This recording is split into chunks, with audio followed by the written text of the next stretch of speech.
Pendidikan Pancasila, kelas 8, tahun 2023, Bab 5, Merawat Keutuhan Bangsa dan Negaraku. Sub A, Wawasan Nusantara untuk merawat keutuhan bangsa dan negaraku. Poin 1, Definisi Wawasan Nusantara. Teman-teman, setelah menyimak audio ini, kalian diharapkan memahami arti wawasan Nusantara.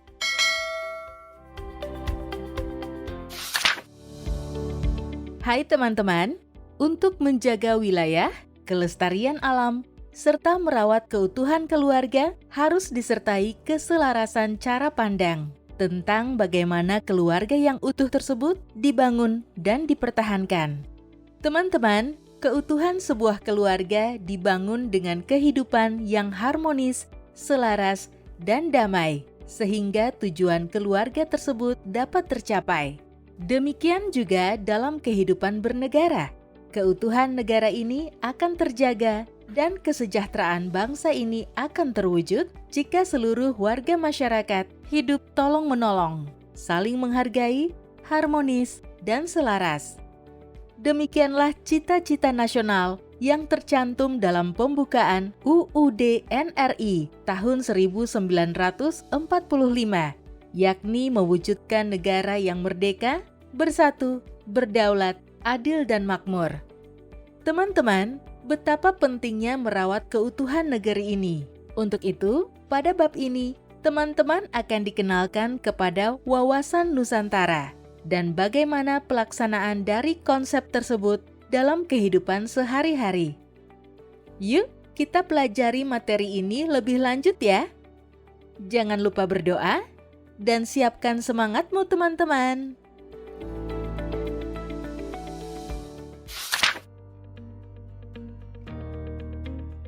Teman-teman, Presiden Soekarno pada peresmian Lembaga Pertahanan Nasional tanggal 20 Mei 1965 mengamanatkan agar bangsa ini mengenal diri, negara, pulau, dan tanah air. Beliau juga berpesan agar disusun strategi pembangunan dan pertahanan yang sesuai dengan kondisi geografis negara. Nah, teman-teman, amanat ini memiliki makna mendalam dan menjadi salah satu tugas generasi saat ini untuk belajar mengenal tentang tanah airnya. Ayo kita belajar mengenai tanah air melalui wawasan Nusantara. Apa itu wawasan Nusantara? Wawasan Nusantara terdiri dari kata wawasan dan Nusantara. Wawasan berasal dari bahasa Jawa, yaitu wawas, yang berarti pandangan. Nusantara terdiri dari dua kata, yaitu nusa dan antara. Nusa dalam bahasa Sanskerta artinya pulau atau kepulauan. Nusa juga diambil dari bahasa Latin, yaitu nesos, yang berarti semenanjung atau kepulauan. Lalu bagaimana dengan kata antara? Teman-teman, antara dalam bahasa Sanskerta berarti laut, seberang, atau luar. Bahasa Latin menyebutnya sebagai in dan terra, yang berarti antara atau berada dalam satu kelompok yang sama. Dalam bahasa Inggris, konsep tersebut sama dengan inter, yang artinya antar, antara, atau hubungan, relasi. Jadi, berdasarkan uraian tersebut, nusa dan antara kemudian digabungkan menjadi Nusantara yang memiliki arti pulau-pulau atau kepulauan yang berada di antara laut atau pulau-pulau yang terhubung oleh lautan. Teman-teman, secara kebahasaan, wawasan Nusantara berarti pandangan dari bangsa-bangsa yang terhubung oleh lautan, atau pandangan dari bangsa-bangsa yang berada di antara pulau-pulau yang terhubung oleh lautan. Rumusan wawasan Nusantara dalam GBHN 1998 diartikan sebagai cara pandang dan sikap bangsa Indonesia mengenai diri dan lingkungannya dengan mengutamakan persatuan bangsa serta kesatuan wilayah dalam penyelenggaraan kehidupan bermasyarakat, berbangsa, dan bernegara.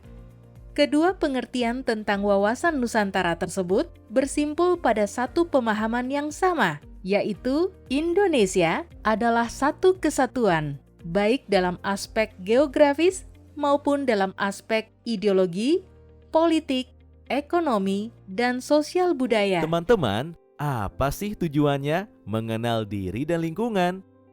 Tujuan mengenal diri dan lingkungan adalah agar kita dapat hidup selaras dengan lingkungan alam dan hidup harmonis dalam perbedaan, sehingga akan memunculkan rasa aman dan nyaman. Nah, teman-teman, untuk hidup selaras dengan alam, yuk berlaku ramah dan peduli lingkungan, serta hindari perbuatan merusak lingkungan alam. Untuk hidup selaras dengan masyarakat, yuk mari bersikap penuh toleransi satu sama lain, bergotong royong dan saling menghargai. Teman-teman yang hebat, pada awal kegiatan pembelajaran bab ini, kalian sudah menyelesaikan tantangan untuk mengenali diri dan lingkungan tempat tinggal serta keluarga kalian. Pada bagian ini, kalian bisa mencoba mengidentifikasi tempat kalian belajar, yaitu lingkungan sekolah. Pertama, identifikasikan batas-batas sekolah kalian. Kedua, identifikasilah warga sekolah. Ketiga, identifikasilah sarana dan prasarana di sekolah. Keempat, identifikasilah lingkungan alam sekitar sekolah. Kelima, peran apa yang dilakukan untuk merawat lingkungan dan menjaga keutuhan sekolah? Keenam, hambatan atau tantangan apa yang dihadapi dalam merawat lingkungan dan menjaga keutuhan sekolah? Bagus sekali teman-teman. Saat ini, kalian sudah mengenal dan mengidentifikasi dua lingkungan terdekat kalian, yaitu keluarga dan sekolah. Tentu saja, kalian diharapkan mampu bersikap sesuai dengan karakteristik lingkungan tersebut, menumbuhkan jiwa kekeluargaan dan semangat persaudaraan, mengembangkan sikap toleransi, bersikap ramah dan peduli, lingkungan alam, serta tidak merusak lingkungan alam. Mau kan teman-teman? Harus mau dong! Pada materi berikutnya, kita akan belajar tentang tujuan dan landasan wawasan Nusantara. Yuk dengarkan materi berikutnya ya. Salam sehat dan semangat. Sampai jumpa.